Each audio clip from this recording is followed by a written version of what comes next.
नमस्कार, आप देख रहे हैं लोकतंत्र। मैं हूं आपके साथ अक्षय। उत्तर प्रदेश की योगी सरकार ने मनमानी करने वाले बिल्डर्स पर शिकंजा कसना शुरू कर दिया है। क्रेडाई के कार्यक्रम में पहुंचे मुख्यमंत्री ने कहा था कि रियल एस्टेट के कारोबार से जुड़े लोगों का योजनाओं को आधा अधूरा छोड़ देना सबसे बड़ा संकट है। साथ ही पैसे देने के बावजूद खरीदारों को घर नहीं मिल पा रहा, जिससे विश्वसनीयता का संकट भी पैदा हो गया है। सरकार ने संवाद से बात न बनने पर सख्त कदम उठाने की चेतावनी दी, जिसके बाद अब शिकंजा कसना भी शुरू हो चुका है। बड़े बिल्डर ग्रुप आम्रपाली पर योगी सरकार ने बड़ी कार्रवाई करते हुए दादरी तहसील का 4 करोड़ लेबर सेस न चुकाने पर आम्रपाली ग्रुप के 2 बड़े अधिकारियों को गिरफ्तार कर लिया। साथ ही आम्रपाली के हेड ऑफिस को सील भी किया गया। कहा जा रहा है कि कई नोटिस जारी करने के बावजूद पैसा न जमा करने पर एसडीएम दादरी ने सख्त एक्शन लिया। हालांकि प्रशासन की सख्ती के बाद आम्रपाली ग्रुप की ओर से ये रकम अब जमा कर दी गई है। और खबर ये भी है कि नोएडा के डिस्ट्रिक्ट लेबर डिपार्टमेंट ने 7 अन्य बिल्डर्स के खिलाफ भी आरसी जारी की। ऐसे में आने वाले दिनों में दूसरे बिल्डर्स की गिरफ्तारी भी लगभग तय मानी जा रही है। लेकिन अभी भी कई ऐसे सवाल हैं जो अपना जवाब तलाश रहे हैं। मसलन बिल्डरों की ओर से छोटी छोटी कॉलोनियां बसा दी जाती हैं, जिनमें ना तो सड़कें होती हैं, ना नाली, ना सीवर और ना ही पानी। ऐसे खरीदारों की संख्या भी लाखों में है, जो पैसा चुकता करने के बाद भी घर के लिए भटकने को मजबूर हैं। सरकार की सख्ती के साथ अब कितनी उम्मीद है कि बायर्स के अच्छे दिन आएंगे? आज लोकतंत्र में हम इसी मुद्दे पर चर्चा करेंगे।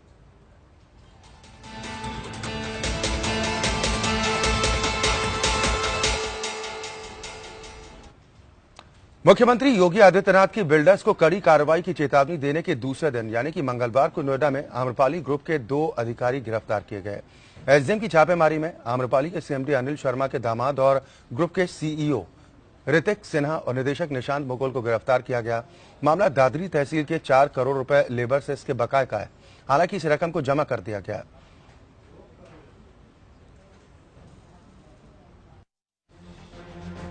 नोएडा ग्रेटर नोएडा क्षेत्र के बड़े बिल्डर ग्रुप आम्रपाली पर योगी सरकार ने बड़ी कार्रवाई की है। दादरी तहसील का 4 करोड़ रुपए का लेबर सेस नहीं चुकाने पर आम्रपाली ग्रुप के 2 बड़े अधिकारियों को गिरफ्तार किया गया है। गिरफ्तार अधिकारियों में आम्रपाली के सीएमडी अनिल शर्मा के दामाद और ग्रुप के सीईओ ऋतिक सिन्हा के अलावा निदेशक निशांत मुकुल भी शामिल हैं। एसडीएम दादरी की छापेमारी के बाद आम्रपाली के हेड ऑफिस को भी सील कर दिया गया है। आम्रपाली पर करीब 1 साल से 4 करोड़ रुपए के लेबर सेस की देनदारी थी। तमाम नोटिसों के बावजूद इसे चुकता नहीं किए जाने पर एसडीएम दादरी की तरफ से सख्त एक्शन लिया गया है। इसके बाद कोर्ट ने आम्रपाली ग्रुप के दोनों बड़े अधिकारियों सीईओ ऋतिक सिन्हा और निदेशक निशांत मुकुल को 14 दिनों की न्यायिक हिरासत में भेज दिया। इनको डिप्टी लेबर कमिश्नर कोर्ट से 1 साल पहले लगभग इनको आरसी जारी की गई थी। बार बार इनको बताया गया, हम लोगों ने ड्रम बीटिंग भी करवाई थी इनके ऑफिस में जाकर के कि आपको 48 घंटे का टाइम दिया था, बट वो 48 घंटे 2 दिन के टाइम से उसके बाद भी कम से कम 1 महीने बाद तक इन्होंने कुछ भी इनका रिस्पांस नहीं आया। तो उस रिस्पांस ना आने की वजह से फिर इन पे लीगल एक्शन हम लोगों को करना पड़ा। बताया जा रहा है कि ग्रेटर नोएडा में बायर्स को समय से फ्लैट नहीं देने पर आम्रपाली के सीएमडी अनिल शर्मा के खिलाफ भी एफआईआर दर्ज हुई है। नोएडा के डिस्ट्रिक्ट लेबर डिपार्टमेंट ने करीब 7 अन्य बिल्डर्स के खिलाफ भी आरसी जारी कर रखी है। ऐसे में आने वाले दिनों में दूसरे बिल्डर्स की गिरफ्तारी लगभग तय मानी जा रही है। आम्रपाली ग्रुप के अधिकारियों पर कार्रवाई के बाद लोगों को अपनी परेशानियों के हल होने की उम्मीद जगी है। लेकिन लोगों का यह भी सवाल है कि जब सरकार का आम्रपाली ग्रुप पर बकाया था तब कार्रवाई हुई, लेकिन जब लोग अपनी परेशानी के लिए सालों से संघर्ष कर रहे थे उस पर सरकार ने कोई कार्रवाई नहीं की। बहरहाल अब देखना यह है कि आगे सरकार आम्रपाली ग्रुप को लेकर मिल रही शिकायतों पर क्या कदम उठाती है। कैमरा पर्सन सिद्धार्थ के साथ योगेश सोमकुंवर, एपीएन नोएडा। जहां तो उत्तर प्रदेश की योगी सरकार ने अब मनमानी करने वाले बिल्डर्स पर शिकंजा कसना शुरू कर दिया और क्रेडाई के कार्यक्रम में पहुंचे मुख्यमंत्री ने इस बात को लेकर साफ संकेत दे दिए थे। दरअसल आम्रपाली ग्रुप के 2 बड़े अधिकारियों को बीते दिन गिरफ्तार किया गया था। गिरफ्तार अधिकारियों में आम्रपाली के सीएमडी अनिल शर्मा के दामाद और ग्रुप के सीईओ ऋतिक सिन्हा के अलावा निदेशक निशांत मुकुल भी शामिल रहे। ये दोनों दादरी तहसील की हवालात में बंद किए गए थे, लेकिन इन्हें वीआईपी ट्रीटमेंट भी दिया गया। कानून को ताक पर रखते हुए हवालात में ही बिल्डर्स के रिश्तेदारों की ओर से जमकर आवभगत की गई।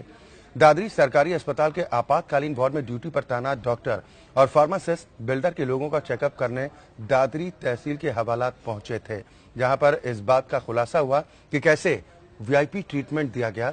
हालांकि इस सख्ती के बाद आम्रपाली ग्रुप की ओर से जो बकाया राशि थी सेस की उसे जमा करा दिया गया है, जिसके बाद राहत जरूर कही जा सकती है। लेकिन तमाम सवाल उठते हैं कि ऐसे मामलों की संख्या लगातार बढ़ती जा रही है। लाखों की संख्या में बायर्स हैं जो अपने आवास को लेकर परेशान होने को मजबूर हैं, दर दर की ठोकरें खाने को मजबूर हो जाते हैं। जिसके बाद अब उत्तर प्रदेश की योगी सरकार की तरफ से ये साफ कर दिया गया कि इस तरह का संकट पैदा ना हो, इसको लेकर अब बिल्डर्स को खुद ही प्रयास करने चाहिए और जो भी नियम कायदे के मुताबिक है उसके हिसाब से ही अपनी जिम्मेदारी का निर्वहन करना चाहिए। हालांकि प्रशासन की सख्ती भी देखने को मिली।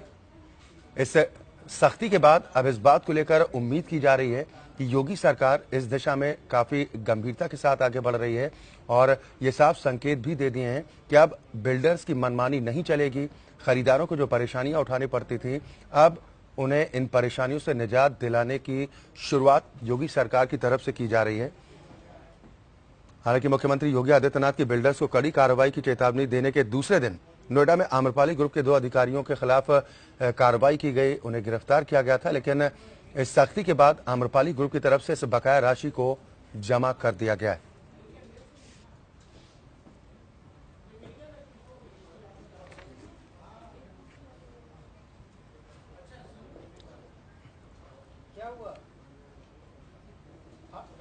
जहां तो इस तरह की कार्रवाई के बाद अब ये इस बात को लेकर उम्मीद भी बन रही है कि अब ऐसे बिल्डर्स के खिलाफ सरकार सख्ती के साथ कार्रवाई करने का मन बना चुकी है, जो मनमानी करते हैं, जो नियमों के खिलाफ जाकर लोगों के साथ धोखाधड़ी करते हैं।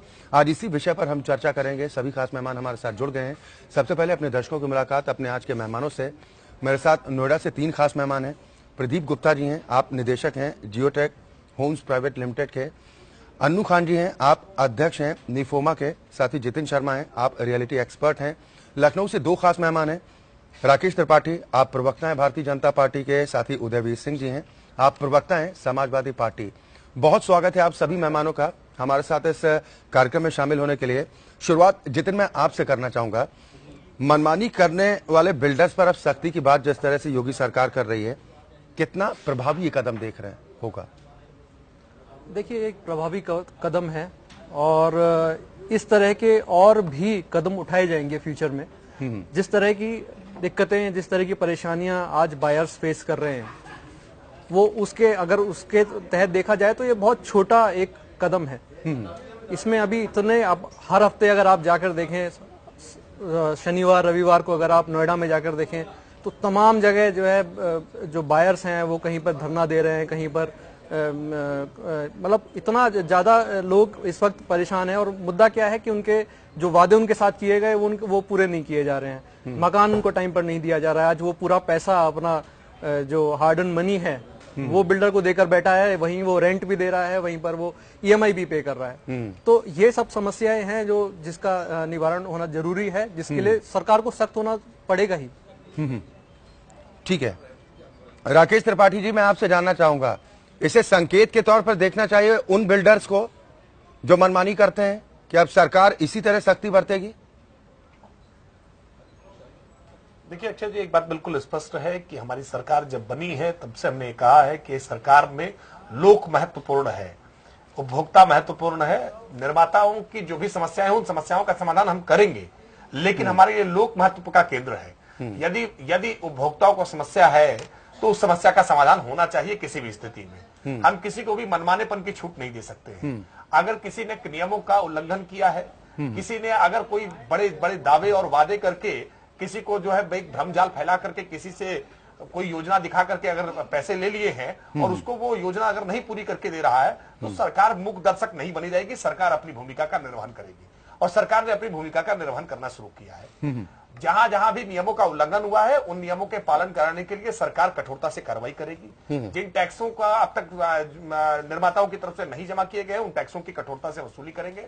उपभोक्ता के हित संरक्षण के लिए आवश्यक कानून बनाने की जरूरत है तो उत्तर प्रदेश की सरकार उस कानून बनाने की दिशा में भी आगे बढ़ेगी। रियल एस्टेट सेक्टर के लिए एक नया कानून आने वाला है, उस कानून में कठोरता के साथ उपभोक्ताओं के हित संरक्षित हो, इसके सारे प्रावधान किए जा रहे हैं। देखिए, हम बिल्डर्स के खिलाफ हैं, हम ऐसा नहीं कह रहे हैं, बिल्डर्स की समस्याएं यदि कोई जेन्युइन समस्याएं हैं जी। तो उन जेन्युइन समस्याओं का भी सरकार निराकरण करेगी, लेकिन उसकी कीमत किसी भी स्थिति में उपभोक्ता को न भुगतने पड़े, ये पूरा ध्यान हमारे लिए, प्राथमिकता हमारे लिए उपभोक्ता होंगे। उपभोक्ताओं को किसी भी कीमत पर कोई भुगतान न करना पड़े, उसके लिए सरकार हर कदम उठाने के लिए तैयार है और हमने उठाना शुरू किया है। उसका परिणाम आपको आज दिखाई दे रहा है।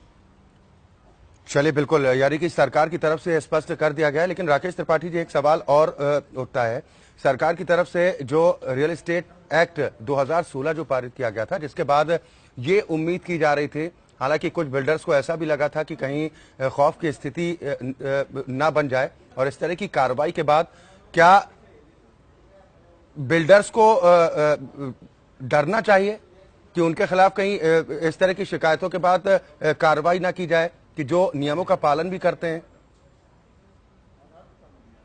देखिए अक्षय जी, डरना उनको है केवल जो गलत कर रहे हैं, जिन्होंने भी हवाई योजनाएं दिखा करके बायर्स का पैसा डकारने का काम किया है, जिन्होंने नियमों को ताक पर रखा है, पर्यावरण को नुकसान पहुंचाया है, जिन्होंने भी बायर्स के हितों के साथ खिलवाड़ किया है, उनको डरना चाहिए। जो भी नियमों पर चल रहे हैं, जिन्होंने कानूनों का पालन किया है, जिन्होंने जो भी प्राधिकरण के या निगमों के जो नियम है उन नियमों का पालन किया है, तो उनको किसी तरह से डरने की जरूरत नहीं है। कानून का उल्लंघन करने वाले लोग जरूर डरें, क्योंकि ये सरकार कानून का उल्लंघन करने वाले को किसी भी तरह का संरक्षण नहीं देने वाली है। उनके खिलाफ कठोरता से कार्रवाई करने में पीछे नहीं हटने वाले हैं।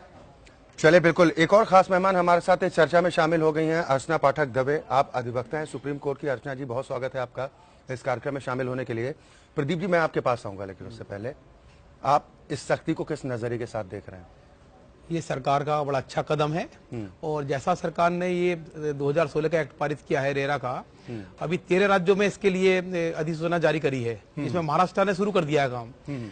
तो इससे बिल्डर जो गलत है उनको अपने आप ही अपने रास्ते में आ जाना चाहिए कि वो कोई ऐसा काम नहीं कर पाएंगे जिससे कि बाहर के साथ में कोई ऐसा कदम उठाना पड़े सरकार को, कि उनका हित का ध्यान रखते हुए जैसा सरकार ने अभी कदम उठाया आम्रपाली ग्रुप के साथ में, तो इससे बिल्डरों में एक चेतना जागेगी। जो अच्छे बिल्डर है उनको डरने वाली बात नहीं है, उनके लिए अच्छा है, उनका तो और ज्यादा उनको प्रोत्साहन मिलेगा। हालांकि मैं कहना चाहूंगा इस संदर्भ में कि सरकार को ऐसे जो अच्छे बिल्डर काम कर रहे हैं, जो टाइम पे कब्जा दे रहे हैं, जो टाइम पे बाहर का हित का ध्यान दे रहे हैं, उनको प्रोत्साहित करना चाहिए, उन्हें रिवार्ड देना चाहिए कहीं ना कहीं, ताकि बिल्डरों में और ज्यादा ये आए कि चेतना जागे उनके अंदर अपने आप ही। आपको लगता है कि मनोबल बढ़े, इसको लेकर सरकार को प्रयास भी करने चाहिए जो बेहतर तरीके से काम कर रहे हैं? अन्नू खान जी, ये माना जाए कि बायर्स को अब सही मायनों में उनका अधिकार मिल पाएगा? बिल्कुल अक्षय जी, इसमें कोई दो राय नहीं है कि जैसा कि देखा गया है और जिस अधिकारी ने ये कार्रवाई करी है वो काबिले तारीफ है और बधाई के पात्र हैं वो, क्योंकि ये जो जितने भी बिल्डर हैं अब तक तीसरी सरकार है, और इनको आदत पड़ गई थी कि इन्होंने सोचा कि यार ये क्या करेगा, ये तो लेबर का केस है, ये कुछ नहीं कर पाएगा हमारा, और इस तरीके से उन्होंने ढीलमुल रवैया अपनाया। उन्होंने जबकि मुनादी भी करवाई उनके ऑफिस में कि आप लेबर सेस का पैसा जमा करिए, लेकिन उन्होंने तब भी नहीं करा। इनका आदत पड़ी हुई है कि ये क्या करेंगे, एसएसपी डीआईजी सब आते हैं जाते हैं, कुछ नहीं कर पाएंगे। तो वो अधिकारी काबिले तारीफ है और सरकार का बिल्कुल अच्छा रवैया रहा है, जिसकी वजह से ये लग रहा है कि अब आगे भी सुनिश्चित हो पाएगा कि कार्रवाइयां होंगी, और जितने भी ये करप्ट बिल्डर हैं, करप्शन में डूबे हुए बिल्डर हैं, बाहर को परेशान करते हैं, बाहर को बंदूक दिखाते हैं, उन पर कार्रवाइयां होंगी। तो ये अब बायर बहुत संतुष्ट है कल की कार्रवाई से, और वो खुशी मना रहा है कि अब कहीं ना कहीं उसका घर का सपना पूरा होता दिख रहा है। चलिए, बिल्कुल, उदयवीर सिंह जी, पैनल में ज्यादातर लोगों का यही मानना है कि सरकार की तरफ से ये स्टेप बिल्कुल सही है, ऐसा पहले हो जाना चाहिए था। अब आपको लग रहा है कि सरकार का ये कदम बिल्कुल ठीक है? अब अक्षय जी, मैं थोड़ा आपसे समय चाहूंगा। जी, क्योंकि हम लोग इस विषय को बायर्स के इंटरेस्ट से जोड़ रहे हैं। मुझे लगता है अर्चना जी सहमत होंगी कि लेबर सेस का भुगतान सुनिश्चित करना का बायर के इंटरेस्ट से कोई लेना देना नहीं है। ये उसी तरह की रेवेन्यू रिकवरी थी जैसे मेरे ऊपर कोई बिजली का बिल बकाया हो इंडिविजुअली, और या मेरी कंपनी पे हो, या कोई और सरकार का टैक्स मुझ पे बकाया हो जिसे मैं दे नहीं रहा हूं, और वो डिपार्टमेंट रेवेन्यू डिपार्टमेंट को कहे कि इन पे हमारा इतना पैसा बकाया है। इस रिकवरी से और आज की कार्रवाई से बायर्स के इंटरेस्ट का कोई भी दूर दूर तक लेना देना नहीं है।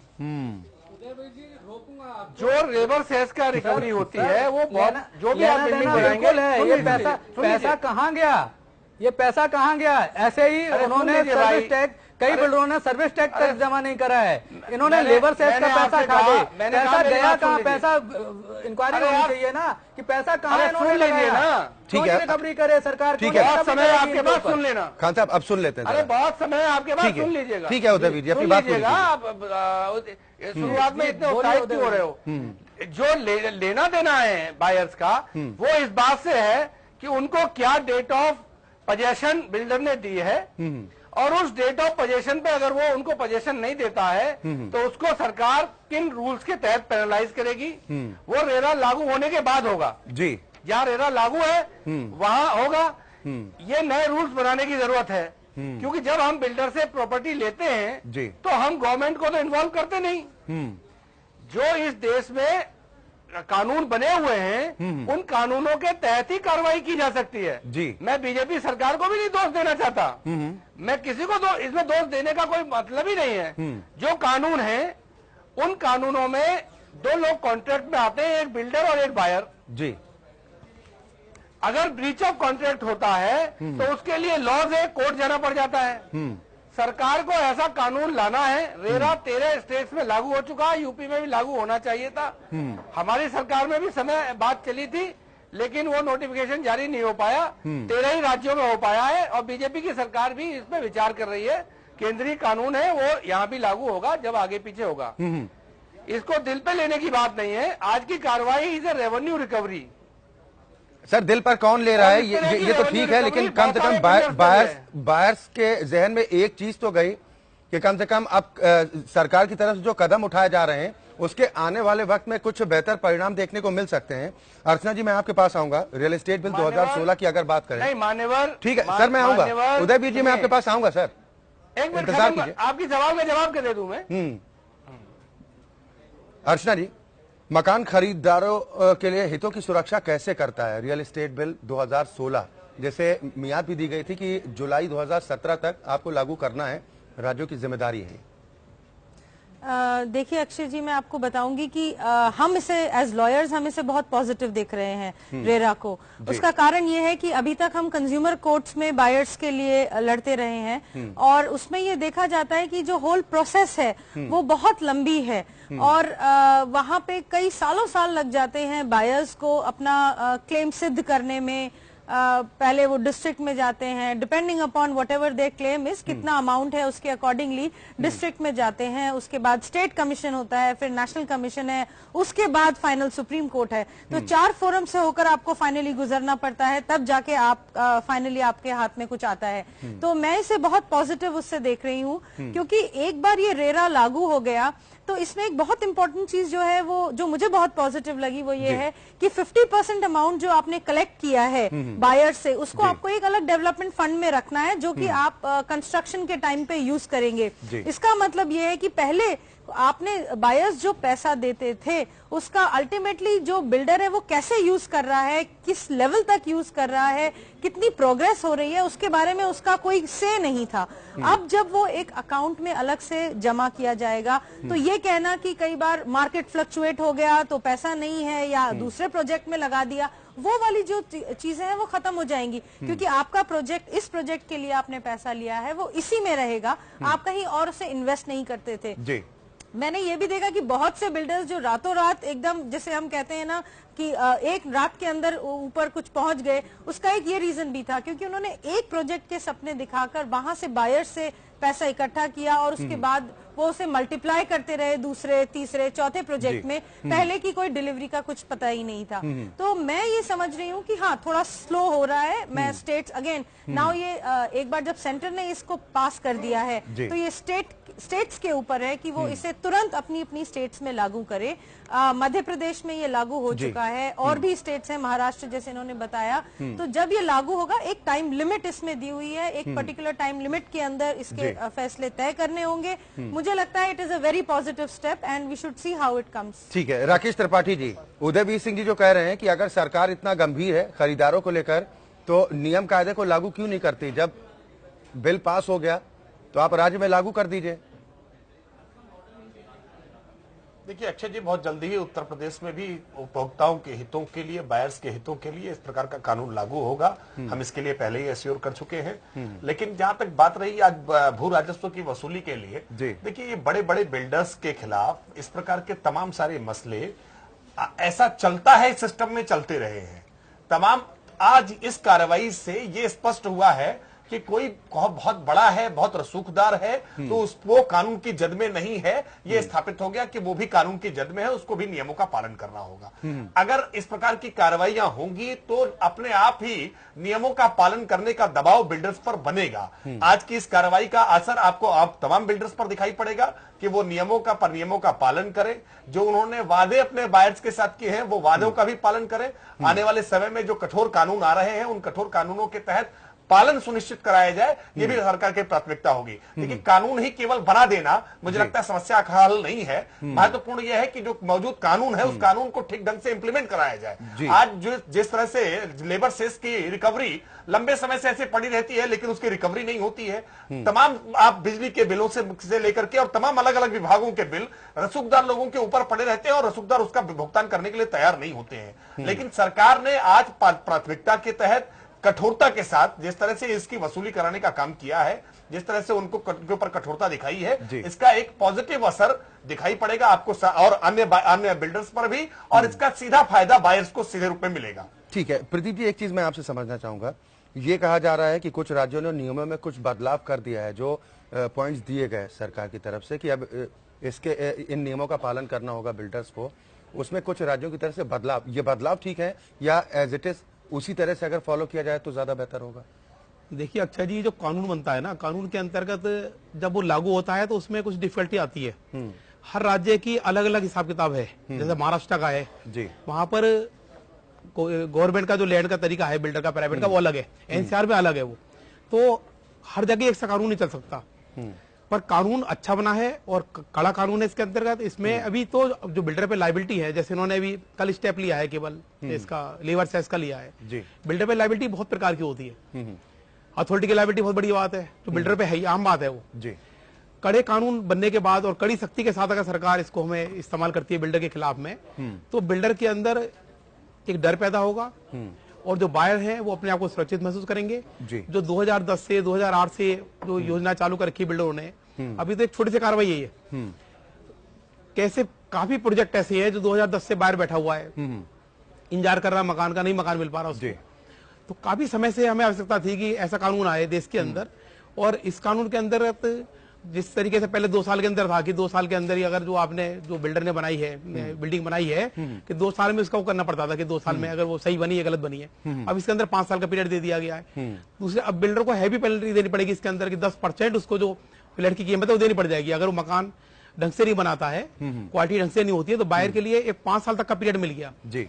दूसरे, इसमें जो बिल्डर के लिए करा गया कि 70% पैसा उसको प्रोजेक्ट में लगाना पड़ेगा, एक हैवी अमाउंट हो गया। पहले 30% तो उसको लैंड में लेना पड़ता है, 70% कंस्ट्रक्शन में जो मानते हैं कि 70% पैसा उसे उसी प्रोजेक्ट में लगाना है। जब वो सारा पैसा उस प्रोजेक्ट में लगेगा जी, वो पैसा कहीं और जाएगा नहीं, तो प्रोजेक्ट में दिक्कत आएगी आने वाले टाइम में। पर कानून बड़ा है, कानून में बहुत सारी चीजें हैं और काफी इसका हर सरकार अपने हिसाब से इसको अध्ययन कर रही है और उस हिसाब से इसका स्पष्टीकरण आता जा रहा है। जितिन शर्मा जी, सरकार का ये कहना कितना आपको उचित लगता है कि ये जो कानून है इसके बाद कहीं ना कहीं खरीदार जो होगा वो बादशाह के तौर पर होगा, जो शायद अभी नहीं है, परेशान होता है? हमने तमाम ऐसी नज़ीरें देखी हैं, नोएडा, ग्रेटर नोएडा में देखा है कि जहां पर चक्का जाम तक किया गया कि हमने पैसे तो पूरे दे दिए लेकिन आवास आज तक उपलब्ध नहीं है। देखिए, इस लॉ के आने के बाद, इस एक्ट के लागू होने के बाद सिर्फ बायर्स ही नहीं, मैं पूरी इंडस्ट्री की अगर मैं बात करूं, आज ये इंडस्ट्री जो है कहीं ना कहीं रिसेशन की तरफ जा रही है। कारण यही है कि कहीं ना कहीं से भी ये रेगुलेटेड नहीं है। इतनी कैपिटल इंटेंसिव इंडस्ट्री और बिल्कुल अनरेगुलेटेड चल रही है, जिसकी वजह से इतने मतलब जो मिसमैनेजमेंट हो रहा है हर जगह, जो प्रोजेक्ट पूरे ना हो पाने का कारण ये है कि कैपिटल तो आ रही है लेकिन वो जा कहाँ रही है, वो दूसरे प्रोजेक्ट पे जा रही है, कोई रेगुलेशन नहीं है। तो कहीं ना कहीं इस इंडस्ट्री की रेपुटेशन इससे बढ़ेगी जी। जो रियल एस्टेट इंडस्ट्री की रेपुटेशन जो अभी बहुत डाउन हो चुकी है वो रेपुटेशन बढ़ेगी जी। और ये फायदेमंद बायर्स के लिए तो होगा ही कि उनका एक विश्वास जगेगा और जो उनका पैसा है वो कहीं ना कहीं व्यर्थ नहीं जाएगा, उनको जो वादे किए वो पूरा होगा। साथ ही साथ मैं ये भी मानता हूं कि जो बिल्डर्स हैं, बिल्डर्स के लिए भी ये उपयोगी होगा, बहुत लाभदायक होगा, क्योंकि अभी बहुत सारे ऐसे बायर्स हैं जो कि डरे हुए बैठे हैं, जो अपना पैसा बाहर मार्केट में लगाना नहीं चाहते हैं। उन लोगों का विश्वास जगेगा। मैं एक निवेशक हूं और अगर मुझे पता है कि मेरा जो पैसा मैं बिल्डर को दे रहा हूं उसका 70% वो प्रोजेक्ट में लगाएगा जी, तो मैं कहीं ना कहीं मेरे को आश्वासन रहेगा कि हाँ प्रोजेक्ट पूरा होगा और ज्यादा से ज्यादा लोग, ज्यादा से ज्यादा निवेशक अब बाजार में आएंगे और पूरी इंडस्ट्री के लिए ये एक अच्छा स्टेप है। अनु खान जी, एक दिक्कत ये भी आती है कि वो बार जिनको मकान अगर कहीं मिल भी गए हैं लेकिन नियम कायदों को बिल्कुल ताक पर रख दिया गया, ना तो सड़कें हैं, ना पानी की व्यवस्था है, ना तो सीवरेज की व्यवस्था है, वो क्या करें उनके लिए? एक बात राकेश जी ने बड़ी अच्छी कही थी कि कानून तो बन जाता है लेकिन उस पर इम्प्लीमेंट नहीं होता है। और ये बात मैं सपा के प्रवक्ता को भी बता देना चाहता हूँ, शायद उनको शायद ना पता हो कि यूपी अपार्टमेंट एक्ट 2010 बना हुआ है, रेरा की तरह ही है। अगर उसके ऊपर ये सरकार सही से इम्प्लीमेंट कर देती तो उसके नियम कानून के अनुसार भी बिल्डर कुछ कर नहीं सकते हैं। लेकिन फिर भी अगर ये लाया गया, रेरा लाया है, तो रेरा भी बहुत अच्छे तरीके से लाया है। और हमने अभी योगी जी से मीटिंग थी तो वहां भी कहा था कि जैसे इन्होंने डेल्यूट कर दिया था अखिलेश सरकार ने इसको, उसमें कुछ बदलाव चेंजिंग कर दिए थे जी बिल्डर के फेवर में। तो हमारे योगी जी से मीटिंग हुई थी, उसमें हमने कहा था उनसे कि जो केंद्र सरकार ने बनाया है तो वही रेरा यहाँ पर हमें चाहिए, उसमें किसी तरह का एडिट नहीं चाहिए। तो योगी जी ने पूरा आश्वासन दिया था कि जैसा केंद्र सरकार का रेरा बिल है वही यूपी सरकार लागू करेगी, इससे निश्चिंत रहें, किसी भी तरह से बिल्डर को फायदा नहीं होगा उसमें। तो ये बहुत बड़ी बात है कि सरकार ने इतना बड़ा आश्वासन दिया है जिसकी वजह से आज बायर को कोई भी परेशानी का, आगे समस्या का सामना नहीं करना पड़ेगा। ठीक है, उदयवीर सिंह जी रिस्पॉन्ड कीजिए। अन्नू खान जी कह रहे हैं अच्छी बात है, उन्हें वादा मिला है। मैं आपको ये बताना चाहता हूं कि रेरा समाजवादी पार्टी की सरकार जाते जाते पास हुआ है। हमारे टाइम तो रेरा उत्तर प्रदेश में विचार भी नहीं हुआ था लागू होने का, उसको रिलैक्सेशन का तो कोई मतलब ही नहीं था। तो वो अन्नू खान की कहां से खबर है ये जाने। नहीं तो सर वो तो सीधा कह रहे हैं ना कि अगर जो पुराने नियम थे उन नियमों का अगर पालन ठीक ढंग से किया होता तो इतनी शायद परेशानी नई बायर्स की बड़ी होती जितनी आज है। अक्षय जी अगली बात उसी पे आ रहा हूं मैं, आप थोड़ा सुन लीजिए, बात खत्म हो जाने दीजिए। मैं अगली बात कर रहा हूँ, यूपी जिस एक्ट की वो बात कर रहे हैं उस एक्ट में बताएं कौन सा प्रावधान है जिससे बिल्डर को जल्दी आप वो दिला सकते हैं, मुझे प्रावधान बता दें। सारे प्रावधान है उसमें, बिल्डर बता दें प्रावधान। बिल्डर को पहले डीओडी सबमिट करना पड़ता है। कौन सा प्रावधान? सर सारा प्रोजेक्ट बनाने से पहले सारे फॉर्म उसमें जमा करने पड़ते हैं। आज आरटीआई से हमारे पास सारी आरटीआई हैं जिसमें किसी भी बिल्डर ने कोई फॉर्म सबमिट नहीं किया है। वहां पे अथॉरिटी में पूरी बकायदा उसमें बताना पड़ता है कि यहाँ ये पार्क होगा, यहाँ पर क्लब होगा, यहाँ पर इतना होगा, सब कुछ उसमें बताना पड़ता है यूपी अपार्टमेंट एक्ट के तहत। लेकिन किसी भी बिल्डर ने वहाँ फॉर्म सबमिट नहीं किया होता है। आपकी जो समस्या है, सुनिए अन्नू खान जी सुनिए। जी आपकी जो समस्या है कि बिल्डर टाइम पर पोजीशन नहीं देते, डेवलपमेंट का काम पूरा करके नहीं देते, इसके लिए सरकार के पास कौन सा कानून है जिससे कार्रवाई हो सकती है? पैनल पे एक अधिवक्ता बैठी है, अगर कोई कानून हो तो मुझे बतवा दीजिए, वो इसकी एक्सपर्ट है। वकील साहब ठीक है, ठीक है, अर्चना दवेदी और टीवी पे बोल रहे हैं तो इसका क्या कहेंगे हम? ठीक है, अर्चना दवेदी, कानून हो तो बताएं। ऐसा तो नहीं कि रेरा के पहले कोई कानून इस तरह का नहीं था कि आप मनमानी करते जाइए। हालांकि ये कहा जा रहा है कि अब रेरा लागू हो जाने के बाद काफी सहूलियत हो जाएगी। हुआ है, गाजियाबाद ने उसको लागू कर रखा था, यहाँ पे 2012 के बाद लागू किया गया ग्रेटर नोएडा और नोएडा अथॉरिटी में। क्यों किया गया भाई? उनको बिल्डरों को बचाने के लिए आपने बाद में यहाँ पर लागू किया गया 2012 में। क्यों किया था 2012 में? अरे भैया आपको इसका पता मतलब नहीं, आपको खान जी, हम तो 2012 में सरकार में आए। सरकार, इसका 2010 में मतलब तो आपको बसपा की जानकारी सरकार नहीं थी। है कि वो यूपी उनसे अपार्टमेंट पूछ लो। एक्ट भी कोई कानून है। आप नहीं, सरकार में मुझे पूरी प्रवक्ता जानकारी है, है। आपको ये पता ही आपको नहीं है पता कि नहीं यूपी है, आप अपार्टमेंट जिसको एक्ट बना represent हुआ कर है। रहे हैं। मुझे अर्चना जी, मुझे पूरी जानकारी है। 2012 में ही हम सरकार में आए, जब नोएडा ग्रेटर नोएडा में लागू हुआ। 2010 चलिए में उदयवीर जी, बसपा की उदयवीर जी, सरकार थी, आप भूल गए हैं। आपको लगता है कि अगर ये कानून आ रहा है इससे फायदा होगा, लेकिन सरकार को गंभीरता के साथ लागू करना होगा, लेकिन बायर्स के सामने किस तरह की दिक्कतें आती हैं वो भी हम आपको सुनवा देते हैं। आप जरा गौर कीजिए आप सभी मेहमान कि आम्रपाली ग्रुप के सीईओ ऋतिक सिन्हा और डायरेक्टर निशांत मुकुल की गिरफ्तारी के बाद आम्रपाली ग्रुप से फ्लैट खरीदने वालों की परेशानियां बढ़ गई हैं। पहले ही घर का पोजीशन न मिलने और घर मिलने के बावजूद सुविधाएं उपलब्ध न होने से परेशान ग्राहकों की आम्रपाली के दफ्तर में भी सुनवाई तक नहीं हो रही। तकरीबन पिछले 1 साल से कोई काम नहीं हो रहा है। जैसा कि मालूम है आपको कि यहाँ तकरीबन 1309 घर हैं, जिसमें सिर्फ 400 का ही पोजीशन मिला है। 800-900 घर अभी ऐसे पड़े हुए हैं जिसमें कोई काम नहीं हो रहा है। जो लोग यहाँ रह रहे हैं वो भी मजबूरन रह रहे हैं। यहाँ पर बेसिक फैसिलिटीज़ जो होनी चाहिए वो नहीं है। फायर फाइटिंग सिस्टम नहीं है, लिफ्ट्स की सुविधा नहीं है, जहाँ लिफ्ट्स हैं वो चलती नहीं है। इसमें कोई सीवरेज सिस्टम नहीं है। सारा का सारा सीवरेज निकल कर बेसमेंट में एक्यूमुलेट हो रहा है, जहाँ से बहुत टॉक्सिक गैसेस भी निकलती हैं। जो बेसिक एमिनिटीज है जैसे लिफ्ट है, वाटर, सबसे बड़ा हर सुबह उठ के देखेंगे कि कोई ना कोई टावर में वाटर नहीं है, क्योंकि only one pump is working, एक ही पंप है। बिजली को भी लेके बहुत सारी प्रॉब्लम्स हुई। उनके कुछ पार्ट्स था वो रिपेयर नहीं करवाते हैं, प्रॉपर उनको मेंटेन नहीं करवाते हैं।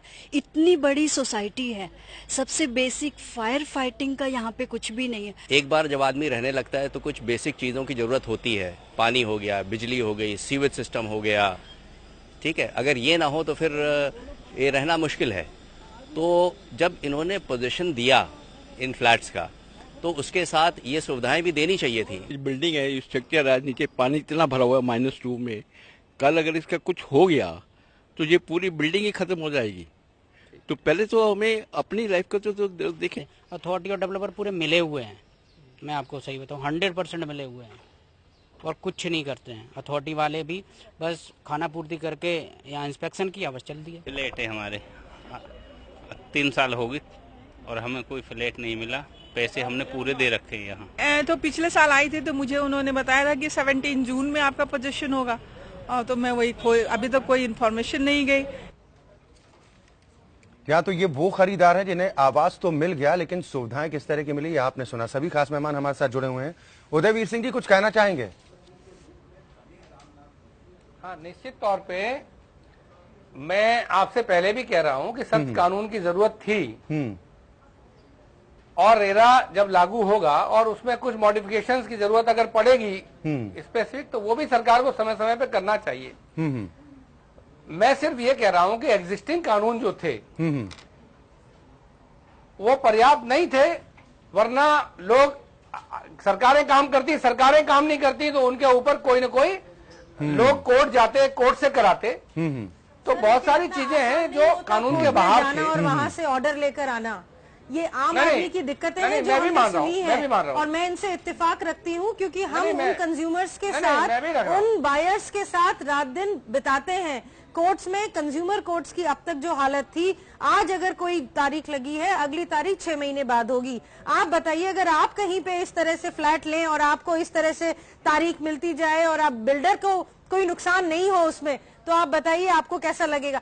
हम लोग रात दिन ऐसे कंज्यूमर्स के साथ हैं। और ये जो इन्होंने सोसाइटीज की बात रही, तो नॉट जस्ट एन एडवोकेट, मैं आपको एक वकील की हैसियत से नहीं कहूंगी, हम लोग भी नोएडा में ही रहते हैं, और यहाँ पे नॉट जस्ट वन बिल्डर, आज एक सामने आए हैं और भी बिल्डर्स हैं जो ओपनली सारे लॉज को फ्लाउट करते हैं और उनके ऊपर कोई कहने वाला नहीं है। ये बात सही है, अथॉरिटी के लोग इनके साथ मिले हुए होते हैं, क्योंकि मैंने खुद कई कंप्लेंट्स कराई हैं। RWA के साथ मिलकर हम लोग कोशिश करते हैं कि किसी तरह से जो गलत काम हो रहे हैं उन्हें सुधारा जाए, लेकिन सुनवाई नहीं है। और आपको बताएं, एक आम आदमी की अगर आप परेशानी देखें तो आम आदमी का केवल ये काम नहीं है कि वो अथॉरिटी के पीछे भागता रहे, कोर्ट कचहरी के चक्कर लगाता रहे, वो अपनी दिनचर्या भी तो करेगा, वो अपने कामकाज भी तो करेगा। आप ये एक्सपेक्ट करते हैं कि जब आम आदमी के ऊपर आए तो वही जाकर सब चीजें करे। नहीं, आम आदमी नहीं करे। मैं जो आपसे कह रहा था, आपने बीच में मुझे रोक दिया, पूरी बात खत्म नहीं होने दी। सर संक्षेप में थोड़ा बात पूरा कीजिए। एडमिनिस्ट्रेटिव लॉस जी, हाँ, एडमिनिस्ट्रेटिव लॉस जब इतने टाइट हो कि कंप्लीशन आपने दिया, पूरा नहीं दिया, तो उसके लिए प्रॉपर लॉस जब तक नहीं होंगे बैक करने के लिए एडमिनिस्ट्रेटिव ऑफिसर को, तब तक वो नहीं कर पाएगा। इसलिए जो कानून आ रहा है उसको आना चाहिए, सख्ती से लागू होना चाहिए। मैं भी यही कह रहा हूं कि अगर कम से कम आप इस बात की उम्मीद तो कर रहे हैं कि कानून अगर आए तो पूरी सख्ती से लागू हो, ताकि खरीदारों को परेशान ना होना पड़े। लेकिन जो अभी अन्नू खान जी ने, अर्चना जी जो अभी सवाल उठाया कि क्या जो यूपी अपार्टमेंट था वो इतना सक्षम नहीं था कि मनमानी पर थोड़ी नकेल कर सकती थी, जैसा उदयवीर जी कह रहे हैं कि हमारे पास ताकत नहीं थी सरकार के पास। अर्चना जी, नहीं देखिए क्या है, आपको मैं बताऊं, ये अपार्टमेंट्स एक्ट था लेकिन लागू नहीं हो रहा था। उसका कारण क्या है? जिम्मेदारी बिल्डर एक जिम्मेदारी सरकार की है, क्योंकि आप इसको इस तरह से देखिए कि अभी आप आम्रपाली की बात कर रहे हैं, इतना बड़ा बिल्डर है, इतनी बड़ी सोसाइटी है, एक कॉमन मैन, हम खुद यहाँ पे रोजमर्रा में ये चीज देखते हैं, एक जना कोई आगे पहुंचता है उसके ऊपर इतनी, मतलब they come with bouncers inside the society, वो बाउंसर्स लेकर आते हैं, एक आम आदमी बेचारा डर के मारे वापस पीछे चला जाता है, क्योंकि जो इतनी भीड़ शुरू में थी वो डर के मारे कोई आगे आने को तैयार ही नहीं रहता। इट इज नॉट जस्ट कि आप एक सिविल कोर्ट में जाएंगे, कंज्यूमर कोर्ट में जाएंगे, आपके ऊपर क्रिमिनल लायबिलिटी भी हो सकती है। तो बहुत मुश्किल है एक नॉर्मल आम आदमी, बाल बच्चेदार इंसान के लिए ये सोचना कि मैं इतने बड़े बिल्डर के अगेंस्ट एक लड़ाई जारी रख पाऊंगा, शुरू कर पाऊंगा और उसके बाद जारी रख पाऊंगा। आपको मैं एक चीज और बताऊं, अभी हम केवल बिल्डर बायर की एक पर्सनल रिलेशनशिप की बात कर रहे हैं, ये लोग बहुत से ऐसे नियम भी हैं जो कि सुप्रीम कोर्ट ने निर्णय दे रखे हैं और फिर भी उनको फ्लाउट करते हैं। एक छोटा सा उदाहरण मैं आपको दूंगी। एक ये है कि आप किसी भी रेजिडेंशियल सोसाइटी के अंदर कमर्शियल कुछ एक्टिविटी नहीं कर सकते हैं, लेकिन बहुत सी सोसाइटी है नोएडा में कि वो कमर्शियल को रेजिडेंट के अंदर उन्होंने चला रखा है, और ये जो शॉप्स हैं ये लीज पे खुद बिल्डर देता है। तो आप उसके खिलाफ कार्रवाई करते रहिए, क्योंकि आप अथॉरिटी के पास जाइए, वो कहते हैं आप बताइए कौन सा आपके पास नक्शा है, आप उस पूरे चक्कर में घूमते चले जाएंगे, आपको पता नहीं पड़ेगा कि ये किसने परमिशन दी। मुझे लगता है एक पर्सनल लायबिलिटी गवर्नमेंट को फिक्स करनी चाहिए ऐसे ऑफिसर्स के ऊपर जो इस तरह की गलत परमिशंस भी देते हैं। राकेश त्रिपाठी जी, अर्चना जी जो उम्मीद कर रही हैं कि सरकार को ये कदम अब उठाने चाहिए, इस दिशा में कदम देखने को मिलेंगे, क्योंकि जो जानकारी भी मिल रही है कि नोएडा डिस्ट्रिक्ट लेबर डिपार्टमेंट ने करीब 7 अन्य बिल्डर्स के खिलाफ भी आरसी जारी की है, और ये भी कहा जा रहा है कि शायद गिरफ्तारी भी तय है कुछ बिल्डर्स की। तो ये कंटिन्यू प्रोसेस में चलेगा, कहीं एंटी रोमियो स्क्वाड वाला हाल तो नहीं होगा? अक्षय जी, एंटी रोमियो स्क्वाड भी कंटिन्यू चल रहा है, और मैं एक बात स्पष्ट कर दूं, घर बनाना किसी भी व्यक्ति का सपना होता है। उस सपने का तिल तिल कर टूट जाना वो केवल ईंट गारे की कोई इमारत नहीं है, अपनी छोटी छोटी बचत से अपना घर हो, ये सबका सपना होता है। जब बिल्डर्स के इस तरह हवाई सपनों जब इस तरह से टूटते हैं, जब उनके पास कोई फोरम नहीं होता है ये बात कहने का, तब सरकार के द्वारा अगर इस प्रकार की कार्रवाई होती है, उनकी गिरफ्तारी, वो चाहे सेस की वसूली के लिए ही हो, अगर गिरफ्तारी होती है तो उन बायर्स को सुकून मिलता है कि हाँ किसी ने कम से कम इन रसूखदारों पर नकेल डालने का काम किया है। और ये रसूखदार जो अपनी प्रतिष्ठा के लिए बहुत चिंतित होते हैं, इस प्रकार की कार्रवाई से ये आगे इनके लिए एक चुनौती भी होती है कि ये नियमों को कैसे जो है पालन करें, नियमों को कैसे देखें। देखिए ये बिल्कुल सही है कि तमाम बिल्डर्स ने जिस तरह के फ्रॉड किए हैं, जिस तरह बड़े बड़े सपने दिखा करके बायर्स के पैसे इकट्ठे किए और कई कंपनियां भाग तक गई हैं, ऐसी स्थिति में कठोर कानून की जरूरत है। कठोरता से हम कानून को न केवल पारित करेंगे उत्तर प्रदेश में, बल्कि कठोरता से उसको लागू भी करेंगे, क्योंकि हमने पहले ही कहा हमारी जो प्राथमिकता है वो लोक है, वो जनता है। जनता के हितों के लिए किसी भी तरह की हमको कठोरता करनी होगी, हम पीछे नहीं हटेंगे। और यह कठोरता आपको गन्ना मिल मालिकों के संदर्भ में दिखाई भी पड़ी होगी कि हमने जिस तरह से आज गन्ना किसानों का भुगतान बड़ी संख्या में करा करके मिल मालिकों पर बड़ी संख्या में हमने दबाव बनाया। आज हमने अधिकांश पेमेंट करा दिया जो वर्षों से लंबित थी। हमने गन्ना किसानों का जिस तरह से लाभ दिया है, उसी तरह से ठीक है, फिर हम अपने मुद्दे पर ही आ जाते हैं। ठीक है, सरकार को अगर प्रचंड बहुमत मिला था आपकी पार्टी को, तो अब जिम्मेदारी भी आपकी बनती है कि जो वादे किए थे वो वादों को पूरा भी करना होगा। प्रदीप गुप्ता जी, अक्षय जी ऐसा है, तकरीबन नोएडा की अगर बात की जाए तो 1.5 लाख की संख्या ऐसी बताई जाती है कि बायर्स की जो पैसा दे चुके हैं, आज तक पोजीशन नहीं मिला उन्हें। अक्षय जी, जिस रेरा की बात कर रहे हैं उसके बाद से अब संभव हो पाएगा? अक्षय जी ऐसा है, सबसे बड़ी समस्या जो आज हम देख रहे हैं ना, जिस मुद्दे की हम बहस कर रहे हैं, ऐसी बहस पहले भी हो चुकी है, कई बार हो चुकी है और हर जगह हो रही है जी। ये जड़ जो है, जो मुझे लगता है, जो हमारे 2009 से पहले ऐसी इस टाइप की बिल्डर की शिकायत नहीं थी। हुआ क्या है, जो उससे पहले गवर्नमेंट थी ना, जैसे आम्रपाली ग्रुप को या सुपरटेक को या गौड़ इंडिया लिमिटेड को, जो 100 200 एकड़ 300 एकड़ जो भूमि अलॉट करी गई है, जो हमारे रेरा ही बनाया है ना उन्होंने, रेरा के अंदर भी कोई लगाम नहीं है कि किसको कितनी लैंड देनी है। जो उस समय सरकारों ने अपने लाभ के लिए जो ये इतनी लैंड दे दी, जिसको उठा नहीं पा रही है, कितनी लैंड तो उन्होंने बेची है, कितनी लैंड छोटे बिल्डरों को बेची है। जो ये सिस्टम जो शुरू से बना हुआ था अथॉरिटी का, इसमें अथॉरिटी के अधिकारी भी मिले हुए थे, लैंड दे दी और लैंड एक्वायर नहीं करी। आज सारा बहस क्यों हो रहा है, बाहर क्यों परेशान हो रहा है, हम जड़ में नहीं पहुंचेंगे तो हम ये समस्या सॉल्व नहीं कर पाएंगे। ये पहले समस्या नहीं थी ना, आप 2009 से पहले देखिए, आप 2009 में प्रोजेक्ट शुरू हुए, 2.5 साल हड़ताल रही, किसानों का आंदोलन रहे, जगह जगह हो रहे, तो बिल्डर का काम रुक गया। 2013 में फिर शुरुआत हुई है। तो जो 7 साल 8 साल प्रोजेक्ट लेट हुए हैं, जैसे अभी अर्चना जी ने कहा था कि मूलभूत सुविधा नहीं मिल रही, बायर थक चुका है, फ्लैट लिए बैठा है 7 साल से 8 साल से, उसको आज मकान मिलेगा, एकदम जाके रहेगा वो बिना सुविधा के भी। तो यहाँ पर बायर भी समझौता कर रहा है, यहाँ बिल्डर भी कई जगह कर रहा है, कई हर बिल्डर गलत नहीं है, कुछ बिल्डर इस जाल में फंस चुके हैं। भाई बिल्डरों पे आज जो शिकायतें आ रही है, आम्रपाली पे क्यों आ रही है, सबसे ज्यादा लैंड आम्रपाली ली इस समय बेंजी सरकार के अंदर। तो ये एक तो यहाँ रोक होनी चाहिए सरकार को कि जो भी सरकार है, नहीं, हितों का, सभी के हितों का ध्यान रखा जाना चाहिए। अगर हम बायर्स की बात कर रहे हैं तो बिल्डर्स भी अगर नियम कायदों का पालन करते हैं तो उनके हितों की भी रक्षा होनी चाहिए, इस बात में कोई वो नहीं है। क्या जितिन शर्मा जी, आपको लगता है कि अगर रेरा पूरी तरह से लागू होता है तो डरने की जरूरत है बिल्डर्स को जो नियम कायदों का पालन कर रहे हैं? डरने की कोई जरूरत नहीं है। और जैसा कि अभी ये बात हो रही थी कि रेरा आ रहा है, थोड़ा सा डाइल्यूटेड हो रहा है यूपी के अंदर, तो उसमें भी बहुत ज्यादा चिंतित होने की जरूरत नहीं है। जैसे दूसरे रेगुलेटर्स भी हैं, जैसे टेलीकॉम के अंदर ट्राई है, तो ऐसा नहीं कि वो पहले दिन ही उन्होंने जो है पूरे कानून एक जो आ गए वो अब कभी चेंज नहीं हुए जी। टाइम टू टाइम वो कानून चेंज भी होते हैं, जैसे जैसे इंडस्ट्री का जैसे जैसे टाइम बदलता है, जैसे जैसे उसमें चेंजेस चल रहे होते हैं, उस हिसाब से वो चेंजेस भी हो सकते हैं।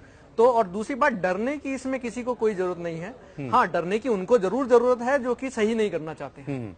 जो लोग सही कर रहे हैं उनके लिए तो और अच्छा है। आज बहुत सारे ऐसे बिल्डर हैं जो बहुत अच्छा काम कर रहे हैं, लेकिन इतना नेगेटिव माहौल है चारों तरफ कि जिसके कारण वो लोग बिल्कुल छुप गए हैं। वो कभी आगे, आज नाम किसका, लोग किसका नाम जानते हैं, उन बिल्डर्स का नाम जानते हैं जो खराब कर रहे हैं, जो टाइम पे पोजीशन नहीं दे रहे हैं। लेकिन इसी बीच ऐसे भी बिल्डर हैं जो उन्होंने अपने सारे वादे पूरे किए हैं, बहुत अच्छे से टाइमली अपने। तो कम से कम ऐसे बिल्डर्स के अच्छे दिन आपको लगता है आएंगे? अगर बिल्कुल बिल्कुल आएंगे, ऐसे बिल्डर्स के दिन बहुत बिल्कुल जरूर अच्छे दिन आएंगे। हाँ, और जो अभी तक मनमानी चल रही थी, कुछ जो बिल्डर्स थे, जो मिस मैनेजमेंट जिसको कहूं, क्योंकि कोई रेगुलेशन नहीं था, कोई रोक नहीं थी, जो संबंधित जो भी अथॉरिटीज हैं, आपको नहीं लगता कि जैसा अभी चर्चा में ये निकलकर सामने आया कि अधिकारी भी मनमानी पर आमादा हो जाते हैं, सर जेब गर्म होने का सवाल होता है। बिल्कुल। तो क्या इन पर थोड़ा शिकंजा कसना चाहिए, कुछ मॉनिटरिंग किस तरह की व्यवस्था हो कि कहीं पर गड़बड़ ना हो? जी ने बहुत अच्छी बात कही थी कि ऐसा नहीं है कि बिल्डर मनमानी कर रहा है और अथॉरिटी चुप है, तो इसका कोई ना कोई कारण है। हम जाते हैं अथॉरिटी के बाद वो सुनते ही नहीं है, तो इसका मतलब साफ जाहिर होता है कि अथॉरिटी के अधिकारी उनसे मिले हुए हैं। अभी आपने एक देखा होगा उदाहरण कि जो सीएपी है नोएडा का मेन अधिकारी होता है, सारी जांच उसके अंदर होती है, वही नक्शे पास करता है, सारे प्रोजेक्ट का देखरेख वो करता है, वही और सीओ के बीच में तनातनी चल रही है। तो इसका मतलब वो आपस में एक दूसरे, वो अच्छे अधिकारी को देखना नहीं चाहते हैं। जो अच्छा अधिकारी आ जाता है तो उसको तुरंत ट्रांसफर कर दिया जाता है, उसकी बुराइयां होने लगती हैं। तो ये क्या कारण है? तो साफ जाहिर होता है कि अधिकारी और बिल्डर दोनों मिलके नेक्सस है जो ये चल रहा है, उसकी वजह से ही आज बायर जो परेशान है। बिल्डर के दफ्तर जब बायर जाते हैं तो सीधे वो सिर्फ यही कहता है कि आपको कोर्ट जाना है तो चले जाइए। अब बायर के पास इतना टाइम थोड़ी है कि वो नौकरी करेगा कि कोर्ट के चक्कर लगाएगा। क्या करे, नौकरी छोड़ दे वो, या तो कोर्ट के चक्कर ही लगा ले।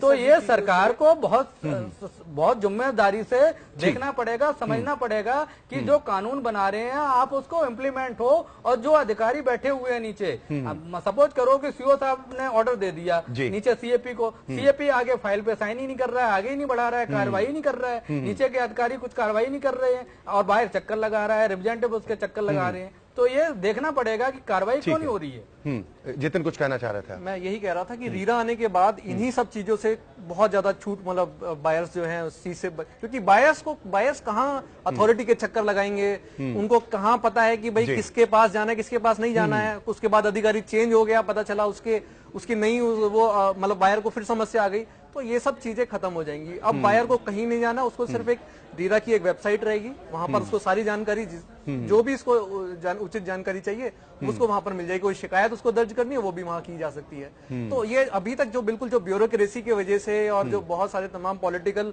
जो इंटरप्शन है, जो पॉलिटिकल जो है उसकी वजह से जो परेशानी झेल रहा था बायर ना, उस सब से अब वो निजात पा जाएगा। यानी आपको लगता है कि जो वेबसाइट के माध्यम से जो जानकारी मिलेगी इससे ट्रांसपेरेंसी बढ़ेगी और कहीं ना कहीं जो दोहरे संकट से, एक तो पहले पैसे दो और उसके बाद फिर कानूनी प्रक्रिया में उलझते रहो, इस संकट से बचेगी। उदयवीर सिंह जी, ठीक है? नहीं, मैं आपकी बात से सहमत हूँ और मैं ये कहना चाहता हूँ कि देखिए जो क्राइसिस आज है ये स्पेकुलेशन मार्केट की वजह से है।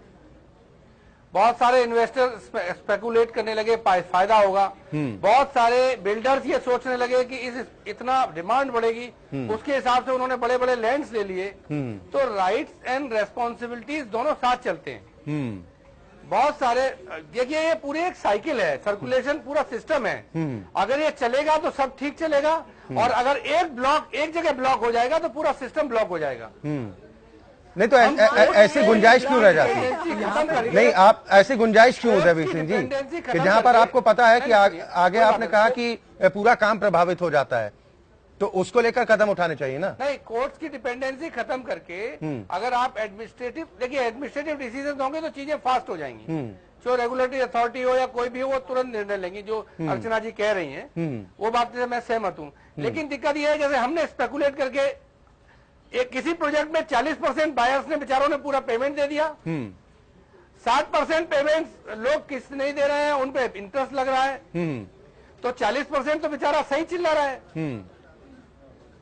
देखिए बिल्डर का इंटरेस्ट ये है कि बिल्डर टाइमली कंप्लीट करे और अपना पैसा ले और बाहर जाए। तो सर यही तो कहा जा रहा है कि आप नियम कायदा जो आप वादा कर रहे हैं, जो आप विज्ञापन में बातें कर रहे हैं, जो सब्ज़बाग आप सपने दिखा रहे हैं कि आपका घर ऐसा होगा वैसा होगा, जब ग्राहक अपने घर तक पहुंचता है। तो मेरी बात को आप समझने की कोशिश, 90% पैसे देके मेरी बात समझने की कोशिश बैठे हुए हैं। तो बड़ी तादाद है ऐसे लोगों के। अनुखान जी, लाखों फ्लैट बायर हैं जो 2012-13 से बैठे हुए हैं, 95% पैसे। वो बात देखिए इसमें जो नहीं, वो सही है आपकी बात, क्योंकि आपके संपर्क में वो है जो देके बैठे। अब उसने और दूसरी चीज उदयवीर जी 5 एकड़ जमीन पे पेमेंट ले रहा है, दे नहीं पा रहा है, तो उसका सिस्टम बिगड़ गया। उसको उतना ही लैंड लेना चाहिए था जितना लैंड वो प्रोजेक्ट कर रहा है। तो जो रेरा में चीजें हैं, जितना प्रोजेक्ट पैसा उसे डालना पड़ेगा, उतना उसी प्रोजेक्ट पे लगाना पड़ेगा, वो उसी सबको देखते हुए है।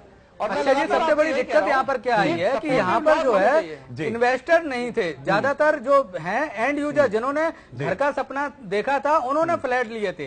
आप कहते हैं कि इन्वेस्टर हैं, यहाँ पर जितने भी ज्यादा लोग हैं वो घर लेने के लिए उन्होंने लिया था, रहने के लिए लिया था, इन्वेस्ट करने के लिए नहीं लिया था, इसलिए ये सबसे ज्यादा दिक्कत आई है यहाँ पर। चाहे इन्वेस्ट करने के लिए भी लिया हो, पैसा तो आपका है, आप चाहे इन्वेस्ट करें चाहे रहने के लिए करें, उन्होंने ज्यादा कमाने के लिए पैसा दिया होता है। ठीक है अर्चना जी, एक रिएक्शन मैं आपसे जरूर चाहूंगा कि जैसा कि कुछ स्टेट्स के बारे में ये कहा जा रहा है कि शायद इसमें कुछ ये बदलाव किया जाना बेहतर होगा पहले ही, या पहले एज इट इज जो भी संशोधन हुआ है उसके मुताबिक ही नियम कायदे फॉलो करने होंगे सभी स्टेट्स को? जी, मुझे लगता है कि सेंटर ने जो पास किया है वो हमें लग रहा है कि वो एक पूर्ण रूप से अपने आप में बेस्ट है।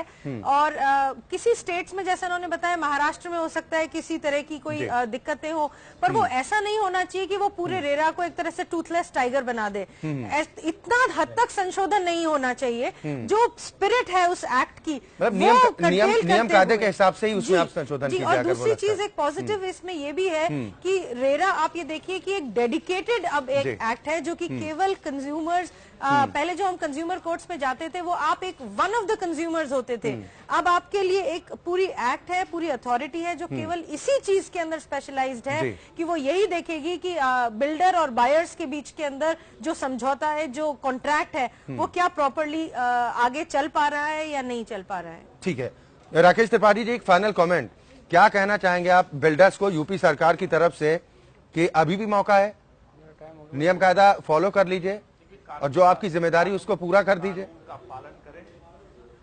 कानून का पालन करें, जो भी उन्होंने सपने दिखाए उन सपनों को पूरा करें।